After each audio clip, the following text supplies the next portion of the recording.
Hello दोस्तों, नमस्कार। मैं मनीष कुमार, आपके अपने यूट्यूब चैनल बोलक विज्ञान में आपका हार्दिक स्वागत करता हूं। जैसा कि हमने बताया था कि नेक्स्ट चैप्टर से आपके साथ हम रहेंगे और ये फिजिकल केमिस्ट्री का 4th चैप्टर है। जो न्यू 12th का बैच चालू हुआ है वहां से तो वो चलता ही रहेगा वीडियो, और जो विद्यार्थी हमारे साथ जुड़े हुए हैं वो विद्यार्थी यहाँ से आप कवर कर सकते हैं। 4th चैप्टर का नाम है फिजिकल केमिस्ट्री में क्लास 12 केमिकल काइनेटिक्स।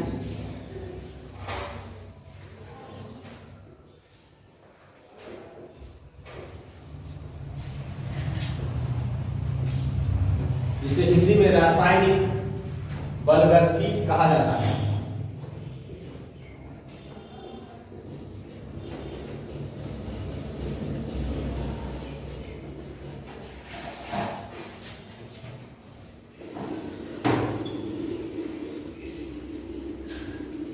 रासायनिक बलगति, यहाँ पर विद्युत धारा की प्रवाह को यदि हम लेकर चले तो वह 3 प्रकार से प्रवाहित होती है। पहला उच्चतम, मध्यम और न्यूनतम। यानी किसी में प्रवाह बहुत तेजी से होता है, किसी में मध्यम गति से और किसी में न्यूनतम गति से। इसी गति को व्याख्यान यानी रासायनिक गति को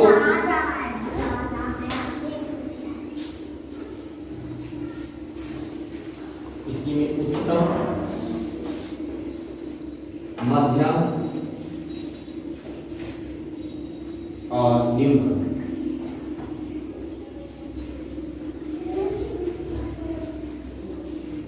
इसी का हमें अध्ययन करना है। आप डैश देकर लिख सकते हैं कि रासायनिक गति, वेग या चाल से क्या संबंध है। रासायनिक गति, वेग या चाल से आप क्या समझते हैं।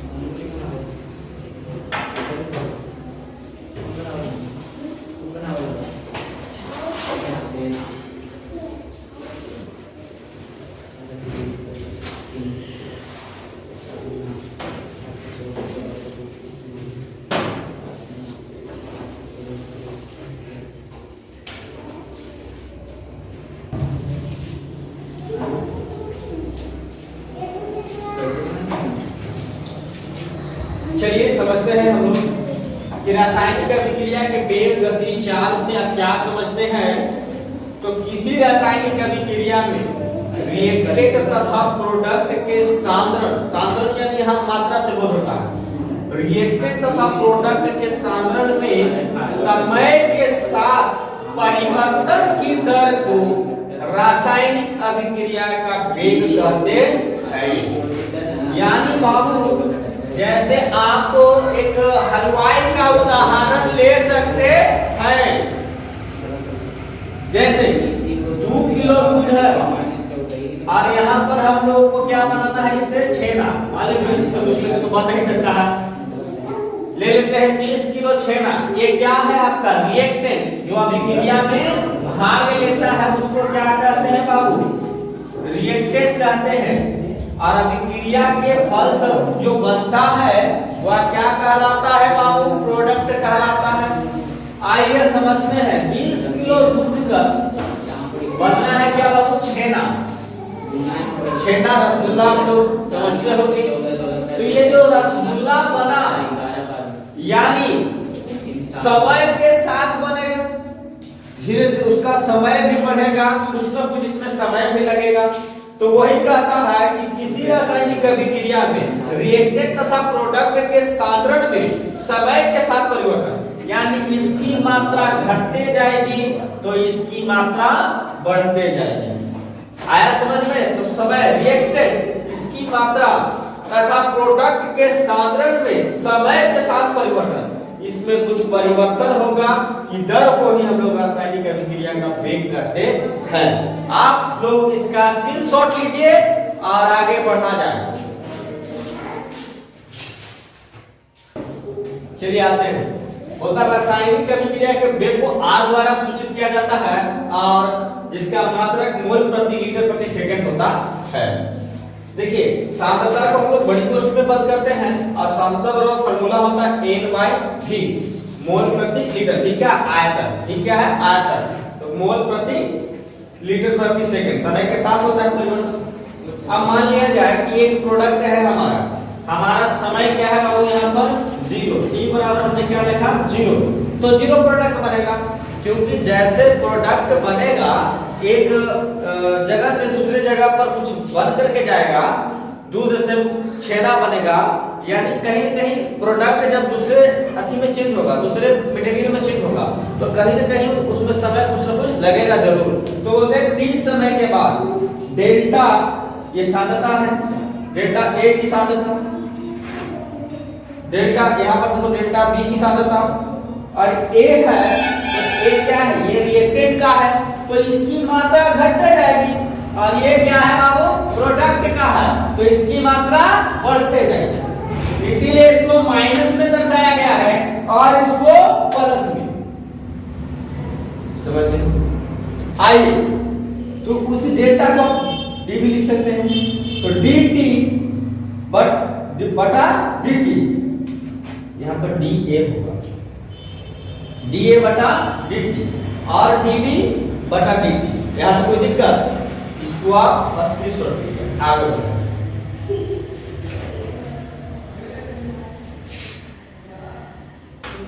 चलिए आते हैं बाबू, देखिए अभिक्रिया A की अभिक्रिया दर,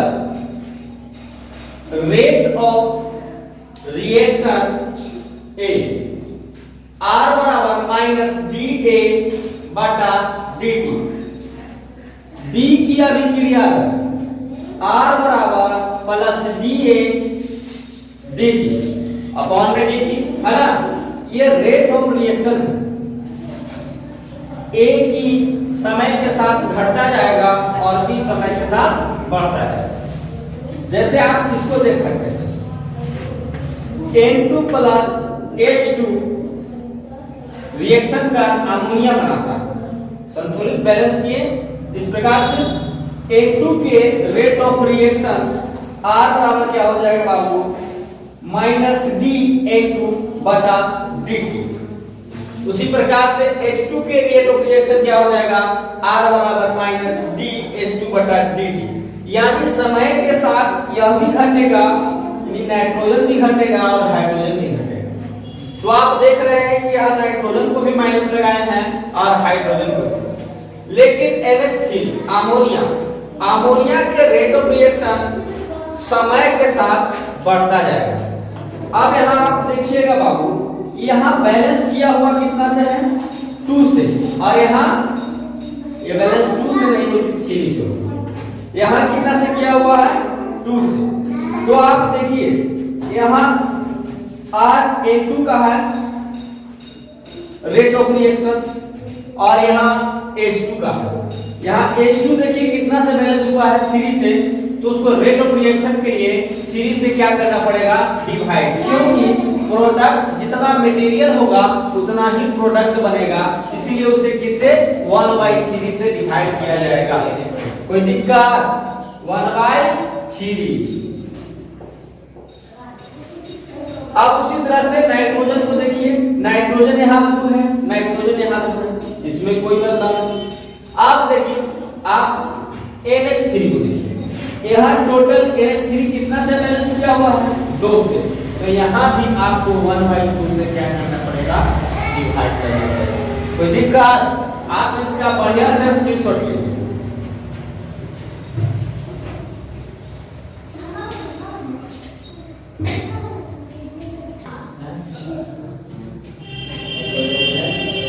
चलिए आते हैं,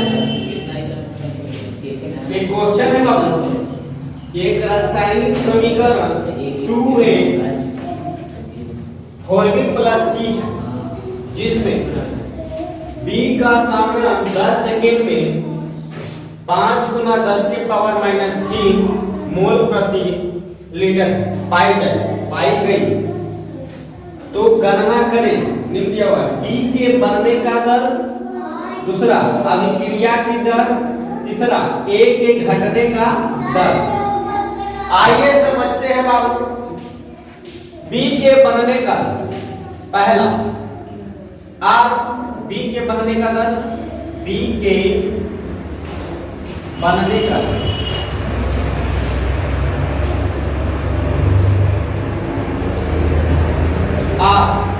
B क्या है? ये प्रोडक्ट है। B क्या है? प्रोडक्ट है।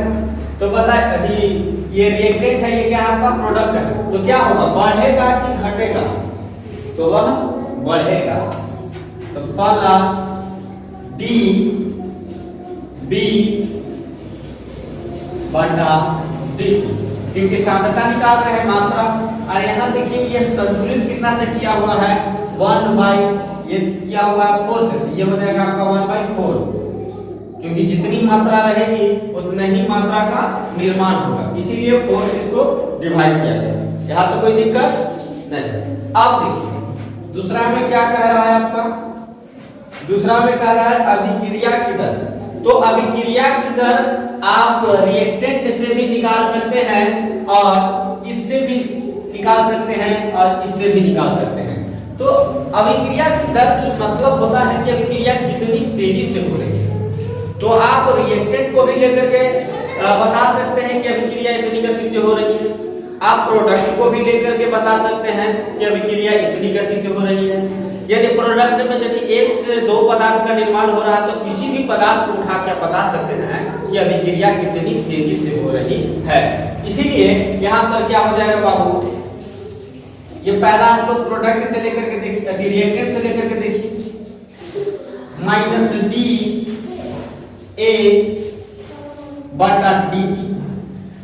अब यहाँ देखिए आप कि यहाँ पर है 2 से संतुलित किया हुआ, बैलेंस किया हुआ, इसीलिए 1/2 से इसको क्या कर देंगे, डिवाइड कर देंगे। तो इससे भी आप रेट ऑफ रिएक्शन अभिक्रिया की दर बता सकते हैं, या इससे भी +1/4 dB बटा dt, और इससे भी बता सकते हैं +1/4 dC अपॉन dt। ये तीनों जो है आपका अभिक्रिया की दर, और एक के घटने का दर हमको बताना है कि एक किस मुताबिक घट रही है। आप इसका स्क्रीनशॉट लीजिए बढ़िया से, फिर आपको आगे बताइए।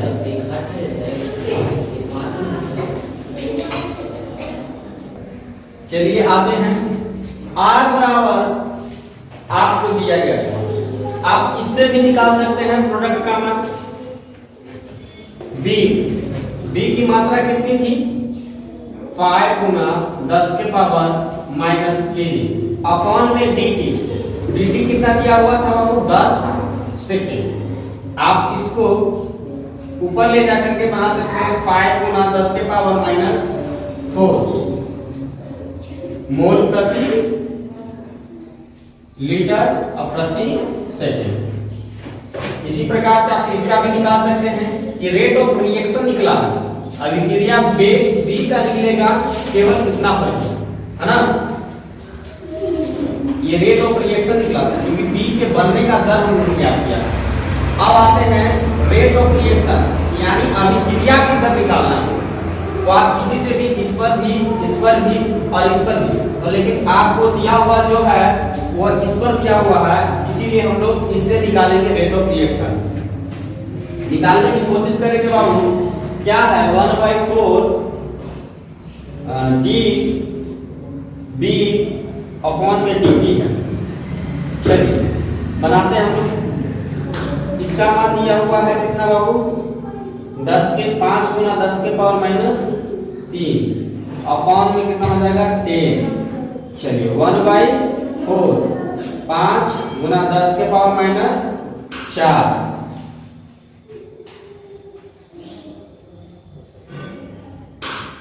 अब इसको डिवाइड कीजिए, 5 को आप 4 से डिवाइड कीजिएगा, 5 को 4 से डिवाइड कीजिए, 4 एकम 4 बचा 1 0, 4 दूनी 8 2 4 बचे 20, यानी 1.25 गुना 10 टू द पावर माइनस 4, इतना मोल प्रति लीटर, मोल प्रति लीटर प्रति सेकंड आ जाएगा।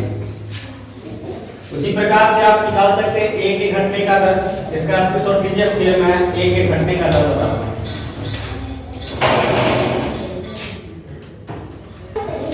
चलिए आते हैं बाबू 1 घंटे का दर, 1 घंटे का दर बराबर R बराबर आप लोग जानते हैं कि माइनस dA अपॉन dt हो जाएगा, क्योंकि A में क्या था रिलेटेड, तो 1 घंटे का दर ये हो जाएगा और उसको बैलेंस किया गया था 2 से, इसीलिए 1/2 कर देंगे।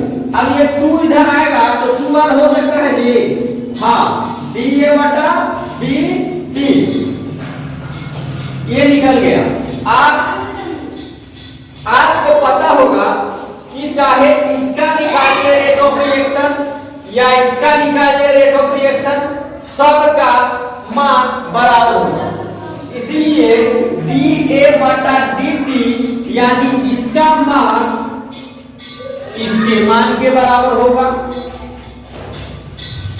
तो उसका मान तो निकल चुका है, कितना बाबू 1.25 गुना 10 के पावर माइनस 4, तो लिख देंगे वही, तो 2R बराबर लिख सकते हैं हम लोग क्या 1.25 गुना 10 के पावर माइनस 4, 10 के पावर माइनस 4।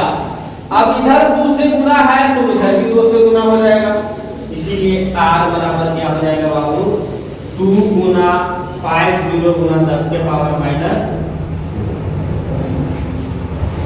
यहाँ तो कोई दिक्कत, बस आज के लिए इतना ही, और मेरे चैनल को लाइक एंड सब्सक्राइब कीजिए, और आप ही लोग के बदौलत जो है हम आगे बढ़ पाएंगे।